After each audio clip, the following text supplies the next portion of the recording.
Peu savent à quoi il sert réellement. Des témoins interloqués parlent de lumières étranges zébrant le ciel la nuit. De bruits effrayants produits par des engins supersoniques. Et même de rencontres avec des formes de vie inconnues sur Terre. Le gouvernement américain nie jusqu'à l'existence de cet endroit retranché du monde. Mais une équipe de spécialistes est bien décidée à découvrir la vérité. Que dissimule-t-on dans cet endroit? Qui protège-t-on? Et jusqu'où le gouvernement est-il prêt à aller pour garder le secret de la zone 51?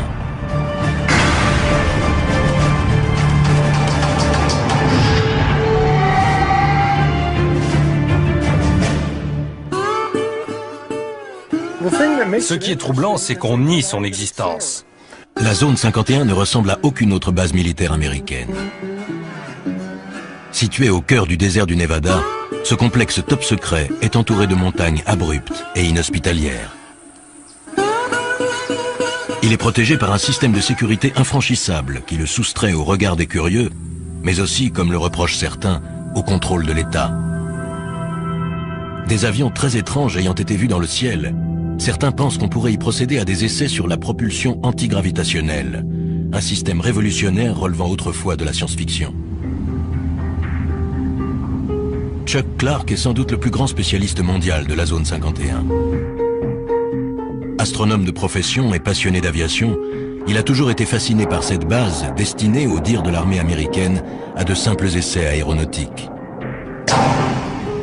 Au cœur du désert du Nevada, la petite ville de Rachel est la localité la plus proche de la base secrète appelée Zone 51. Elle surfe allègrement sur la publicité que lui apportent les rumeurs d'OVNI, mais beaucoup pensent que l'État encourage ceux qui propagent ces histoires d'extraterrestres pour mieux discréditer les observateurs plus sérieux.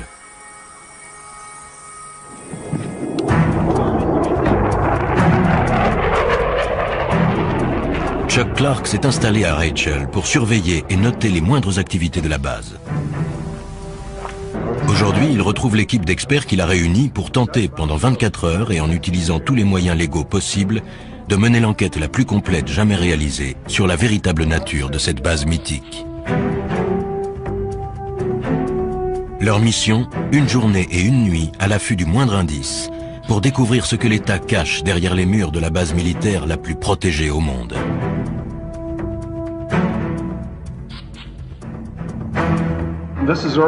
Voici la zone 51. C'est une image satellite de la base. Ça donne une vue d'ensemble. Chacun des hommes présents apporte des connaissances et un savoir-faire unique. Guy Norris a été primé pour ses reportages sur l'aviation militaire. Toute sa vie, il a étudié les bases et les avions classés top secret. C'est intéressant, vous voyez, il n'y a absolument aucune indication de piste sur la carte dans cette zone interdite. Autrement dit, aux yeux du monde, il n'y a pas de piste ici. Même s'il est évident que la réalité est tout autre. Bob Grove, spécialiste en communication militaire, a étudié le SAS. Il y a plusieurs centaines de fréquences actives. Je vais les analyser et les écouter et voir si elles sont aussi actives qu'elles semblent l'être. Mike Johnson, détective privé, a déjà travaillé sur l'affaire. Les mesures de sécurité ne se limitent pas au fait d'avoir situé la base dans ce désert au fin fond de nulle part. Il sait que dans toute base militaire sous haute surveillance, les gardes sont fortement armés. Ici, ils sont prêts à faire feu sur les individus pénétrant sans autorisation. Pour pouvoir mieux observer le fonctionnement de la base, le groupe se sépare en deux équipes. La première s'occupera de la surveillance électronique. Mike et Bob vont faire le tour de la base pour étudier de plus près son système de sécurité. Ils observeront les personnes qui les surveilleront et avec leur scanner radio, iront espionner la base par-delà les barbelés et les guérites des gardes. Deuxième équipe, surveillance visuelle. Chuck guidera Guy au sommet du mont Tikaboo, le seul site offrant une vue sur la base que l'armée n'a pas investie. Chuck va pointer son télescope astronomique non sur les étoiles, mais sur la zone 51. Chuck est déjà allé là-haut des dizaines de fois pour photographier le site et ses opérations.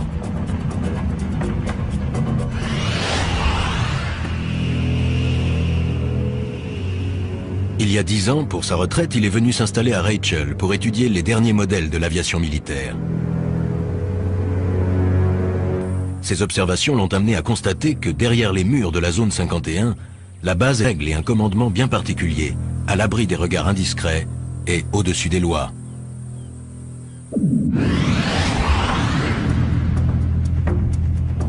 Chuck a découvert jusqu'où pouvaient aller les mesures de sécurité sur la zone.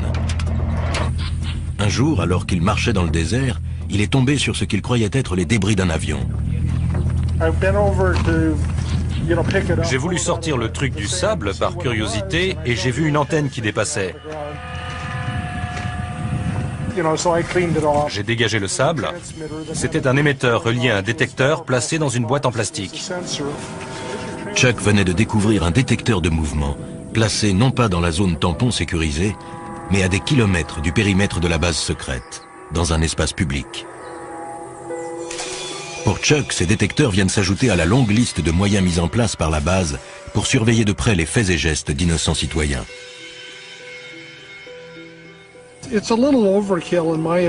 C'est exagéré. Ils ont une zone tampon de 40 km. Plus on s'approche et plus le terrain est impraticable. Je ne comprends pas pourquoi ils vont installer ce genre d'appareil en dehors de la zone. J'en ai trouvé dans la vallée d'à côté, à plus de 12 km de la limite et à 1 km de l'autoroute 375.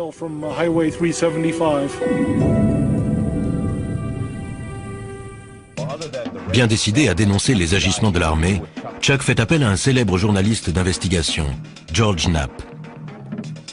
On a mis une demi-heure pour trouver le premier détecteur. 5 minutes pour le second. Voici l'émetteur. Et un peu plus loin, il y a le temporisateur. Il porte l'indication « Propriété de l'État américain ».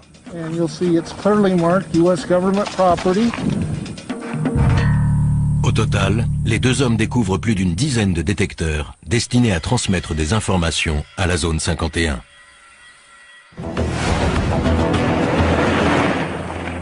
Chuck Clark, astronome à la retraite qui connaît le désert comme sa poche, surveille de près la zone 51.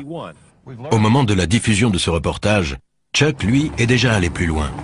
Il a découvert un moyen de franchir les barbelés et de pénétrer à l'intérieur de la base sans se faire arrêter.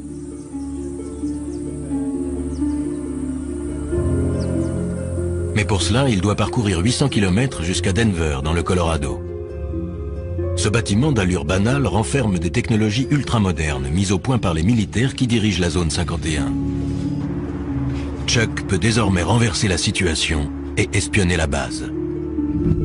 En effet, la société Space Imaging possède et exploite ICONAS, le premier satellite commercial à haute résolution. Ce satellite met 98 minutes pour effectuer une révolution autour de la Terre, et les images aériennes qu'il fournit sont tellement précises qu'il peut isoler le bâtiment qui finance la zone 51, le Capitole. Chuck, pourquoi cet intérêt pour cette zone? Je me suis installé là-bas il y a 10 ans, et quand je n'observais pas les étoiles et le ciel, je pointais mon télescope sur la base. Ça doit leur plaire. Ils adorent. Les photos aériennes d'ICONAS permettent à l'équipe de Space Imaging de créer une réplique fidèle en 3D de la zone 51. L'État américain n'apprécie guère Chuck, mais il ne peut empêcher Space Imaging de lui offrir son premier aperçu de l'intérieur de la base ultra secrète. Ça alors. C'est la zone 51 reconstituée grâce aux images d'ICONAS. On peut la survoler à l'aide de ce logiciel. C'est fantastique. J'ai pris des photos de la façade de ces bâtiments, mais je n'avais jamais vu celui-là. On voit du sable sur la piste. Peut-être qu'un engin a atterri récemment dessus ou juste à côté. C'est peut-être aussi juste un trompe-l'œil. Ces gens sont retors. Il faut l'être pour diriger une base pareille. Ce serait bien leur genre. Ouais. Vous allez diffuser ça? Je suis un peu Little Brother surveillant Big Brother. À force d'être à l'affût de détails, on finit par comprendre des choses. C'est aussi sécurisé qu'on le dit et qu'on le voit à la télé? Sans doute plus encore. Ils ont installé des détecteurs à des kilomètres de la zone. Ils vous repèrent bien avant que vous n'approchiez de l'enceinte. Je ne vais pas disparaître après ça. Ça se pourrait. Une fois sa mission accomplie, Chuck reprend aussitôt la route, impatient de faire part de ses découvertes au reste de l'équipe. Mais pendant la zone 51, le gouvernement fédéral lançait déjà sa contre-attaque. Un coup dur attendait Chuck. Un ami m'a appelé. Le FBI était avec lui et m'a demandé ce que je fabriquais dans la zone 51. Il laissait sous-entendre que Chuck allait passer un mauvais quart d'heure.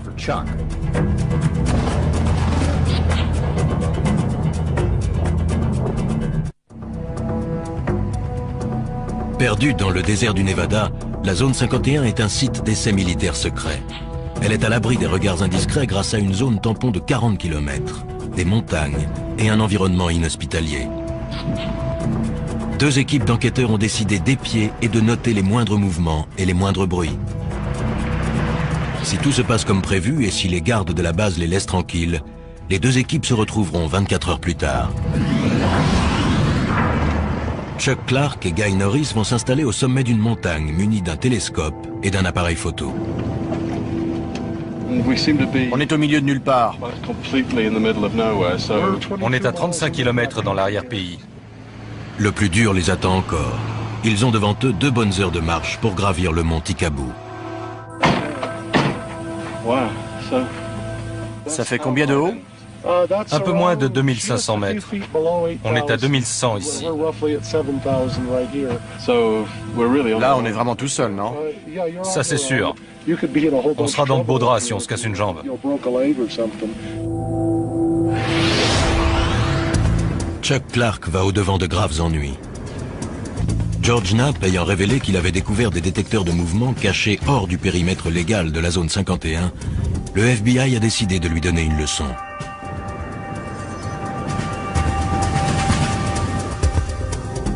Alors qu'il se promenait dans le modèle 3D de la base secrète, la police fédérale a fait une descente à son domicile. Le FBI a confirmé qu'une perquisition avait eu lieu hier soir au domicile d'un observateur militaire dans la petite ville de Rachel, à proximité de la mystérieuse base militaire appelée Zone 51. Un reportage exclusif. La perquisition a été menée par une unité d'intervention antiterroriste. Le mandat est sous scellé et le FBI refuse de dire ce qui a été saisi au domicile de l'intéressé. Je passais par là en voiture et j'ai remarqué qu'il y avait des types devant la maison de Chuck. Bill Whiffen habite non loin de là. Il savait que Chuck était absent. Pensant tout d'abord qu'il s'agissait d'un cambriolage, il a saisi son appareil et a pris des photos. Les hommes et les femmes que l'on voit ici sont des membres de l'unité antiterroriste. Il y avait une dizaine de voitures et plus d'une dizaine de personnes. J'ai reconnu les insignes et le sigle FBI sur leur veste. Je les ai photographiés. Ils remplissaient des cartons et ils ont emporté un disque dur. Chuck arrive chez lui sans se douter de ce qu'il attend. Voyons voir. Tiens, c'est bizarre. Chuck a perdu le fruit de son travail, mais il se sent aussi traqué dans son intimité et menacé. Le mandat et la liste du matériel confisqué ont été laissés sur la table de sa salle à manger. C'est juste un mandat de perquisition. Ils ont laissé une carte. Et l'inventaire, je suppose. Voyons ça. Mandat de perquisition de la Cour américaine. Unité antiterroriste du Nevada. Rien que ça. Chaque recoin de la maison a été soigneusement fouillé. Ils ont pris un tas de trucs. Des scanners, des radios.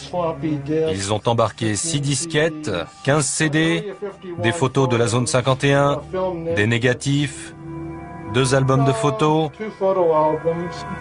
et l'écran. Ça, je ne vois pas pourquoi. Qu'est-ce qu'ils espèrent tirer d'un écran? Ah, le téléphone. Les nouvelles vont vite. Des voisins et des amis appellent. Allô? Apparemment, le FBI est passé chez moi en mon absence. Non, je n'ai pas encore disparu. C'est pour ce soir. Ce que je fais ne leur plaît pas, mais ce n'est pas illégal. Ils n'ont pas dû apprécier qu'on raconte qu'ils ont placé des détecteurs sur l'espace public. Leur message était clair. Arrêtez.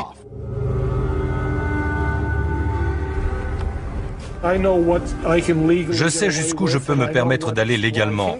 Je pousse les limites, mais je ne les franchis pas. C'est ça qui les énerve. Je ne me laisse pas intimider par eux. Je me pointe sous leur nez avec mon objectif. Conscient que l'État enquête sur Chuck, ses coéquipiers, le spécialiste de la sécurité Mike Johnson et l'expert en communication Bob Grove, poursuivent leur mission.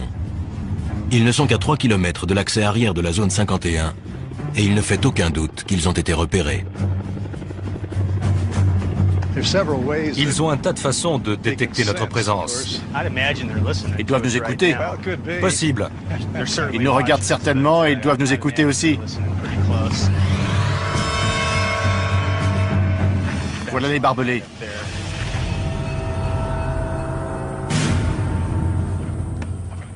Les deux hommes décident de longer les barbelés sans quitter des yeux le bâtiment des gardes.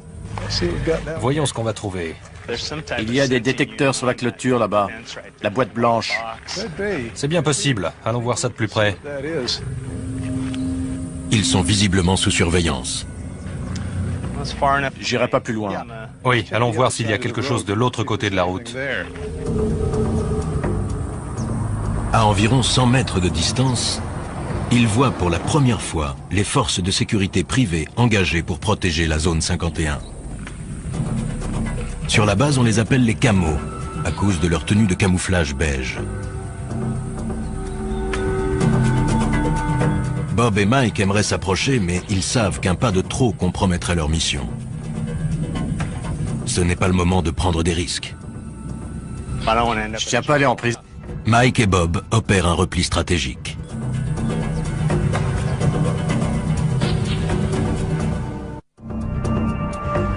Nos enquêteurs souffrent des rigueurs du climat désertique. Ils réalisent que 24 heures est un délai bien court pour tenter de découvrir les mystères d'un lieu dont l'État continue de nier l'existence. J'aurais dû m'entraîner. Sur la montagne, Chuck et Guy ont entrepris l'ascension du mont Tikabou par un sentier dangereux. Ils portent un télescope de 20 kg et du matériel pour affronter la nuit froide. Les 800 premiers mètres jusqu'à la crête sont tuants. Le chemin est raide et glissant. Et ça ne va pas en s'arrangeant. Leur destination, le seul site d'où l'on puisse avoir une vue en surplomb de la zone 51.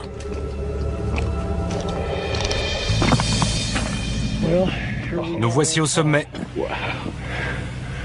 C'est vraiment spectaculaire.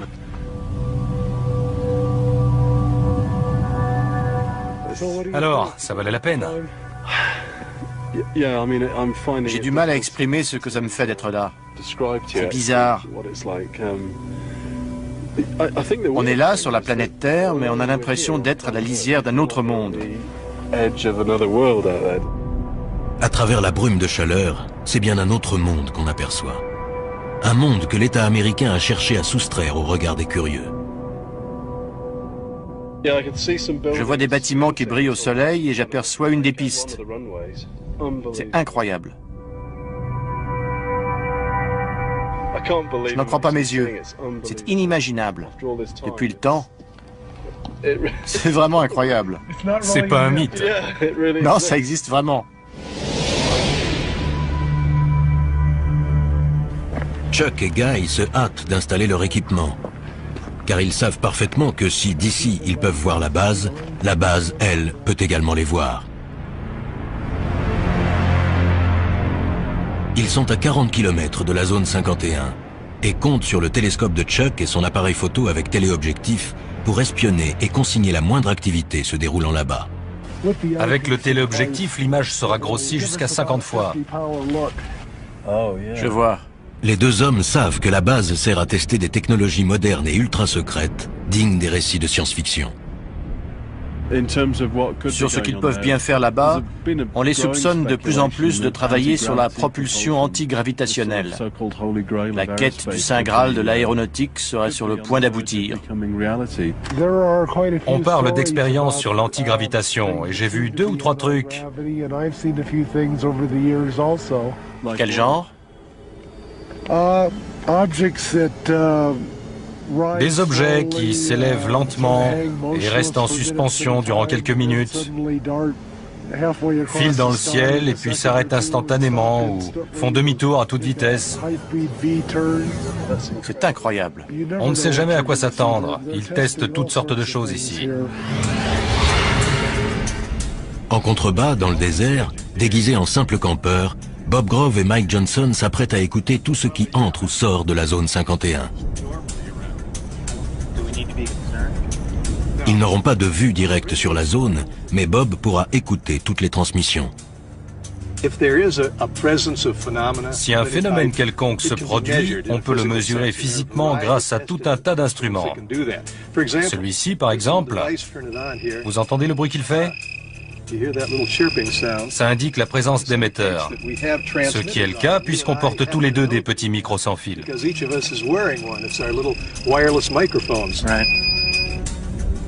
Une fois leurs instruments réglés, Bob et Mike se préparent à une longue nuit d'écoute.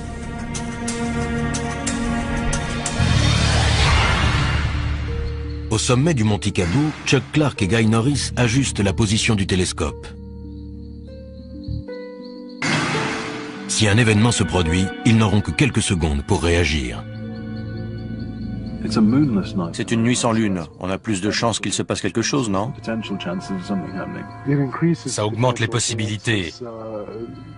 Ils ne prendront pas le risque de faire des essais au clair de lune. Moins la lune est visible et plus on a de chances qu'ils en fassent.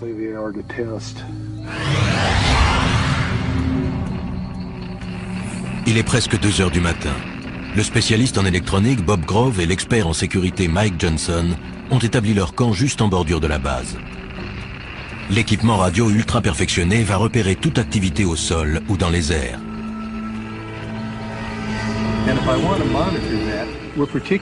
Ce qui nous intéresse particulièrement, ce sont les signaux émis dans cette gamme de fréquences, car c'est celle du gouvernement fédéral, de 160 à 170 MHz. Puis, un peu au-dessus, c'est celle de l'aviation militaire, de 225 à 400 MHz. Ils entendent tous les sons émis dans la zone 51.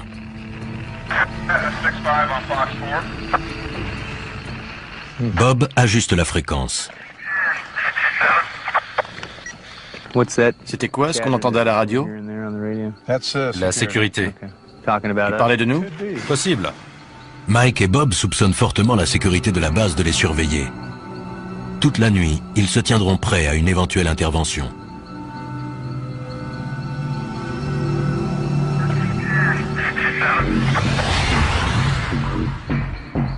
De leur côté, Chuck et Guy voient des lumières s'allumer. La base semble en activité, même à 3 heures du matin. Depuis que je me suis installé ici, la base s'est énormément agrandie. Elle a dû doubler de taille rien que ces 10 dernières années. Au sommet de la montagne, comme en contrebas dans le désert, règne un étrange silence. Mais soudain, le léger grésillement continu de la radio est interrompu. Bob fait son possible pour stabiliser la fréquence. Il y a un certain nombre de fréquences militaires air-sol actives. Il doit y avoir quelque chose dans le ciel. Et il y a aussi des fréquences de contrôle au sol. Le quelque chose en question se dirige à toute vitesse vers Guy et Chuck. Il y a un point très brillant dans le ciel, juste au-dessus de nous. Vous avez vu ça? C'est fou. Il est toujours là. Il se dirige vers le nord, on dirait. Incroyable. C'était extrêmement lumineux et juste au-dessus du site. C'est peut-être un aéronef éclairé par une lumière directionnelle puissante. Guy espère que l'engin va repasser pour que Chuck puisse le photographier. Mais le ciel redevient soudainement silencieux au-dessus du site. La piste est replongée dans l'obscurité. 5h30 du matin. Le jour se lève. Chuck et Guy jettent un dernier coup d'œil sur la base avant que la brume de chaleur n'obscurcisse l'image. On voit la tour de contrôle à gauche de la colline un peu plus haute, au centre. Elle dépasse de 5 ou 6 mètres. Oui, je vois. On dirait que les véhicules sont sur le côté gauche du nouveau taxiway.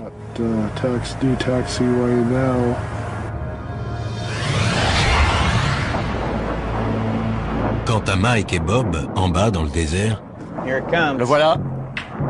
à 4500 mètres au-dessus d'eux, la zone 51 se manifeste. Guy aussi entend l'avion. J'ai l'impression qu'il y a un engin là-haut, Chuck. Peut-être un bombardier B-2. Il s'entraîne au ravitaillement en vol à l'aube, puis enchaîne sur 2 ou 3 heures de vol. C'est leur jour de chance. Le B-2 n'est pas seul.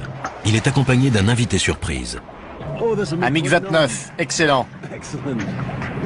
Il vient par ici. Bien que la guerre froide soit révolue, ici les Américains continuent de s'entraîner à combattre des avions soviétiques.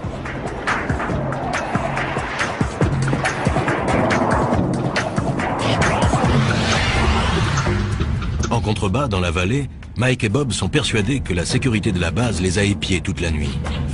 Avant de retrouver Chuck et Guy, il leur reste un dernier endroit à visiter. Si j'ai bien suivi les explications de Chuck, l'entrée principale est à une petite quinzaine de kilomètres, en direction de la colline. Alors qu'il s'approche de l'entrée principale, Mike aperçoit une chose surprenante dans son rétroviseur. Un véhicule arrive derrière eux à toute allure. Ses vitres sont teintées afin de protéger ou de dissimuler les passagers qu'ils transportent, des employés de la base qui se rendent à leur travail. La vache. Le car ne ralentit même pas. Il devait rouler à plus de 70 km à l'heure. Plus peut-être même. Il était pressé. Ouais. Pour préparer cette mission de 24 heures, Mike Johnson a passé des semaines dans des planques très inhabituelles. Son but, dénicher un employé qui, pour la première fois, accepte de parler de la vie sur la base. Pour un enquêteur comme moi, c'est ahurissant de voir à quel point le secret de ce complexe est bien gardé.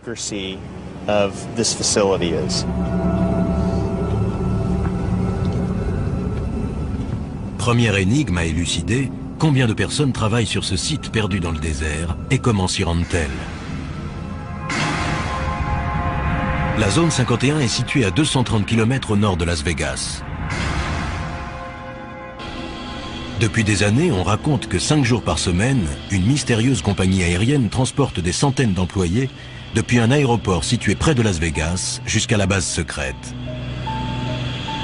La compagnie s'appellerait Janet Air, J-A-N-E-T, ce qui signifierait en anglais « Just Another Non-Existent Terminal », encore un terminal qui n'existe pas. Quel que soit son nom, en tout cas, la compagnie existe bel et bien. Nous sommes à l'aéroport international McCarran. Le terminal Janet est situé à l'extrémité ouest. Ce site secret n'est qu'à quelques centaines de mètres du fameux strip de Las Vegas.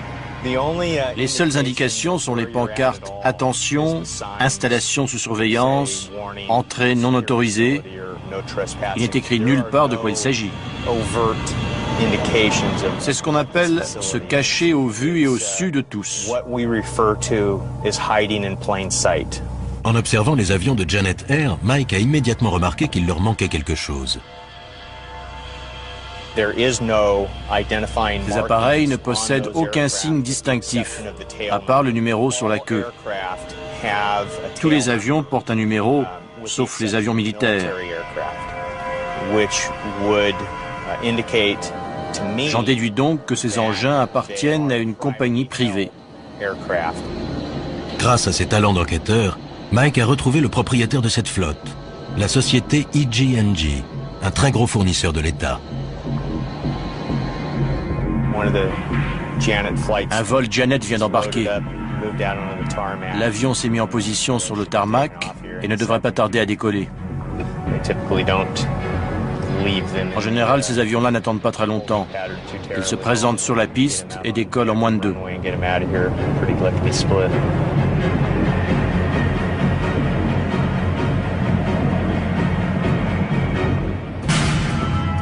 Chaque jour, des centaines d'hommes et de femmes franchissent ces grilles pour aller travailler sur la zone 51.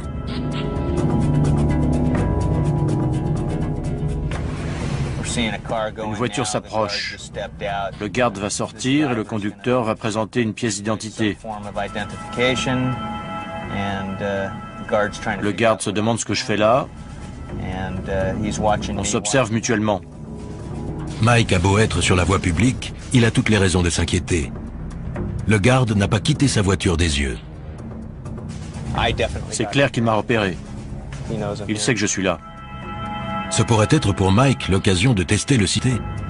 Mais il sait qu'il risque de compromettre la mission ou de finir en prison.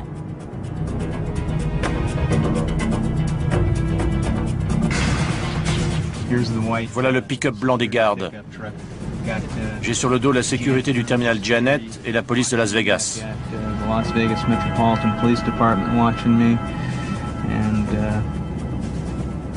Ça m'étonnerait fort qu'aucun type en civil ou en uniforme ne vienne me demander mes papiers.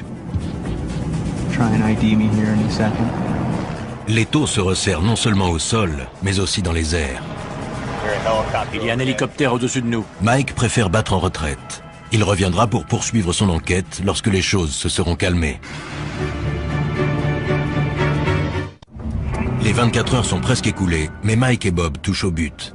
Je vois des panneaux orange à flanc de colline, là. D'après Chuck, ils marquent la limite. Il y a des équipements de surveillance là-haut, et la limite est juste là. Oui, on y est. Moi, j'irai pas plus loin. Ce modeste tronçon de route est l'un des lieux les plus surveillés de la planète.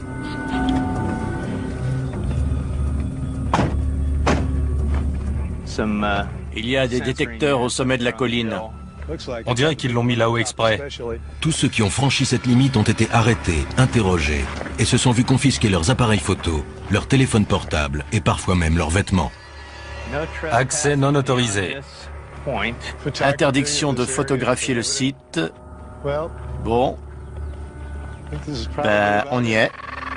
Moi, je ne vais pas plus loin. Si des centaines de personnes travaillent sur la zone 51, pourquoi aucune d'elles n'a-t-elle jamais parlé? Quel genre de menace l'État fait-il peser sur elles? Mike a réussi à découvrir l'adresse de certains des employés qui garent leur voiture dans l'aérogare sécurisé de Las Vegas avant de s'envoler vers la base ultra secrète. Il est temps pour lui de passer à l'étape suivante. Un 4x4 noir franchit les grilles de sortie. C'est peut-être la chance de sa vie. J'ai passé quelques jours en planque à observer ce qui se passait. Grâce à quelques recherches, j'ai réussi à retrouver le propriétaire du véhicule. C'est un employé du site d'essai. Mike est bien décidé à suivre cette personne qui pourra lui dévoiler les mystères de la zone 51. Il suit de près la voiture noire qui s'engage sur l'autoroute. Les événements prennent une tournure favorable. Plus cet individu s'éloignera des regards intimidants des gardes de la base, et plus il sera susceptible de parler. Je ne sais pas du tout quel moyen de pression l'employeur ou l'État utilise, mais les employés doivent vraiment être tenus au silence. Je n'ai jamais vu un secret aussi bien gardé. La circulation intense complique la poursuite, et l'espace d'un instant, Mike perd sa cible de vue. La voiture que je file est au moins 400 mètres devant moi. Mike réussit à recoller au véhicule. Il se faufile entre les voitures afin de rester suffisamment près du 4x4 noir pour ne pas le perdre de vue, tout en évitant de se faire repérer. Il est toujours là dans la première file. On va voir si j'ai de la chance. Le 4x4 quitte l'autoroute pour se diriger vers la ville et s'enfonce dans un paisible quartier de banlieue. On a affaire à des gens de la classe moyenne ou légèrement supérieure. Ce sont vos voisins, les parents du meilleur ami de vos enfants. C'est juste qu'ils ont un boulot ultra confidentiel. On va voir ce qui va se passer. Je vais frapper à la porte.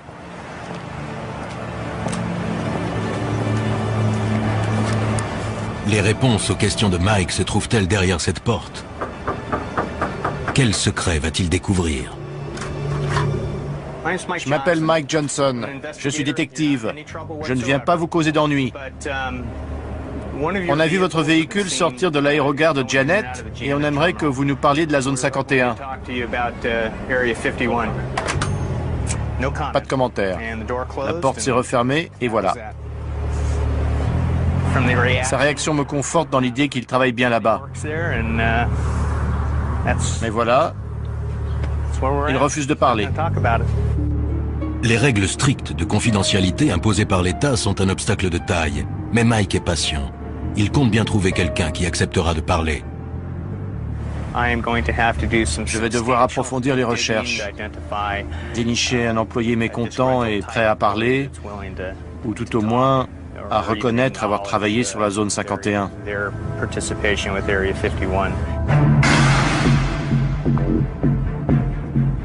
De retour à Las Vegas, Mike Johnson semble bien parti pour trouver un employé de la zone 51. Un informateur lui a suggéré de se rendre dans cet hôtel tout à fait ordinaire. Si ces informations sont exactes, un ancien employé de la zone 51 l'attend à l'étage.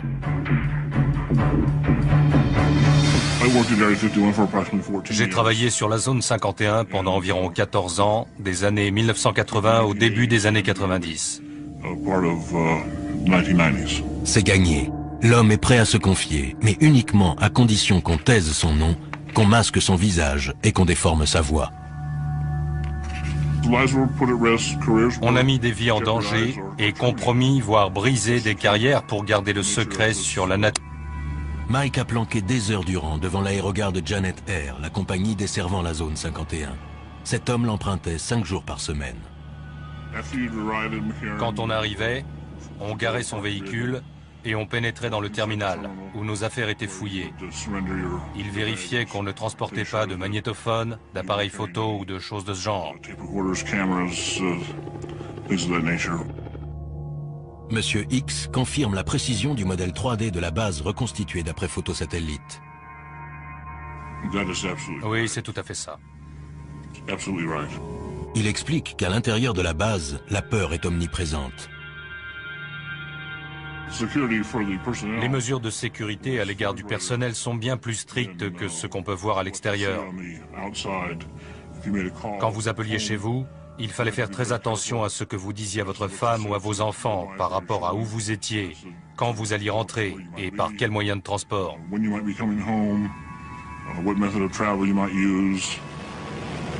Quel genre de travail peut donc nécessiter une telle confidentialité? C'est une base d'essai d'appareils d'un nouveau genre, tout simplement. Les États-Unis montent des projets classés secrets pour une raison ou une autre, et les appareils sont testés et mis à l'épreuve sur ce site. D'après cet homme, la zone 51 ne ressemble à aucune autre base aérienne militaire. C'est une armée distincte de l'armée de l'air régulière. Et les individus qui y travaillent savent qu'ils sont à part et d'une certaine manière au-dessus de l'armée de l'air régulière. Il affirme que les personnes qui dirigent la zone 51 n'hésitent pas à mettre en danger la vie de leurs employés.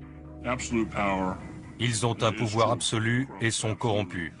Les individus qui dirigent le site fonctionnent comme les personnages d'Apocalypse Now. Ils n'ont aucun scrupule. Ils remplissent leur propre mission.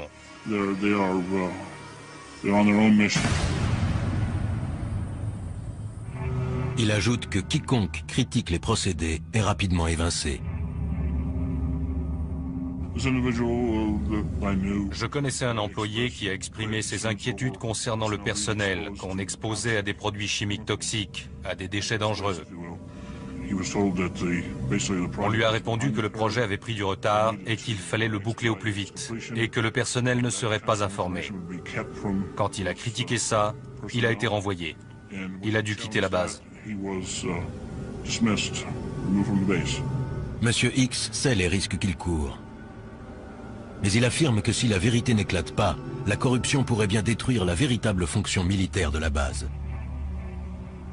Le Congrès devrait ouvrir une enquête.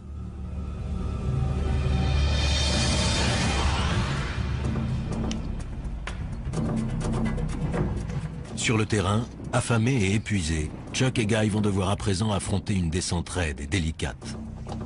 Ils ne seront sûrs d'avoir échappé à la sécurité qu'une fois arrivés sains et saufs au lieu de rendez-vous avec le reste de l'équipe.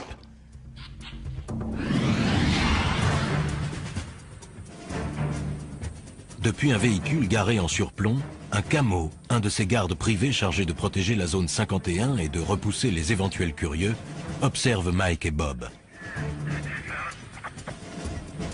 Et voilà, là, il prend son pied. Il y a un mec là-bas qui nous regarde et nous écoute en ce moment même. Il doit rigoler en m'entendant parler de lui.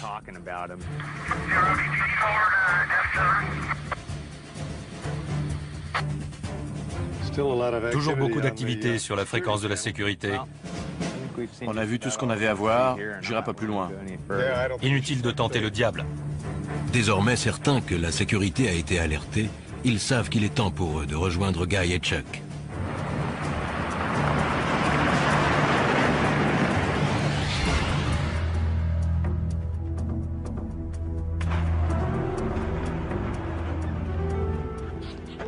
Salut. Vous êtes aussi fatigué que nous? Pire.